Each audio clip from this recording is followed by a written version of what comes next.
तुम्हाला माहित आहे का, गुहागरच्या रानवी गावामध्ये एक अशी परंपरा आहे जिथे होळी पेटल्यानंतर ती होळी शंकासूर येऊन पाडतात.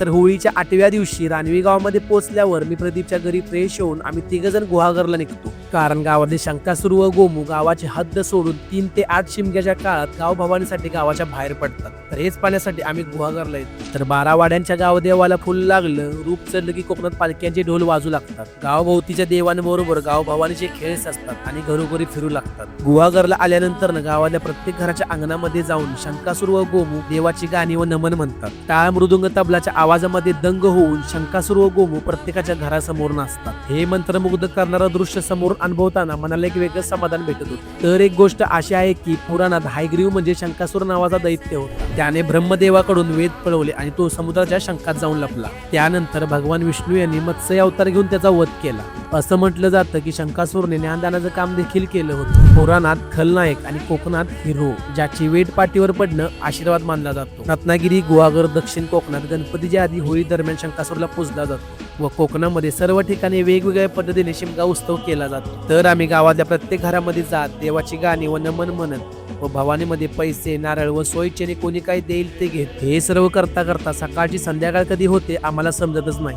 रात्र होताच गावाच्या वेशीवर गावाबाहेर गेलेल्या लोकांची नजर काढून आम्ही गावामध्ये परततो. गावामध्ये आल्यावर सर्वात आधी आपण गावच्या ग्रामदेवताचे मंदिराचे दर्शन घेतो. हे मंदिर वरदान देवी, अत्राळ, मनाई, चंडिका, त्रिमुख या 5 देवींचे असून सर्वांचे दर्शन घेऊन आपण होळीच्या ठिकाणी बाहेर येतो. बाहेर आल्यावर लहान मुलांपासून वयस्कर लोकांपर्यंत होळीला धन देण्यासाठी गावातील लोक एकत्र जमले होते. थोडा वेळ थांबल्यानंतर मंदिरातील पुजारी 8वी होळी पेटवतात आणि जशी होळी पेटते तशी शंकासूर व गोमू होळीभोवती 5 फेरे मारतात. फेरे मारून झाल्यावर गावातील पोरं शंकासूर सोबत होळीभोवती खेळ खेळतात. तसेच रानवी गावची होळी पाडण्याची परंपरा ही खूप वर्षापासून चालत आलेली आहे. खेळ खेळून झाल्यावर आता वेळ होती होळीचा शेवरा पाडण्याची. पहिल्या दिवसापासून ते 8व्या दिवसापर्यंत जी होळी रोज पेटवली जाते ती होळी शंकासूर गाव भवानी करून 8व्या दिवशी गावात परत आले की ती होळी पाडतात. ही रानवी गावची वर्षानुवर्ष चालत आलेली परंपरा आहे. होळी पाडून झाल्यावर होळीच्या पाया पडून व होळीभोवती गण बोलून हे भजन करत गावातील सर्व लोक एका जुन्या मानाच्या घरामध्ये येतात. तिथे देवाचे नमन व नाटक सादर करतात.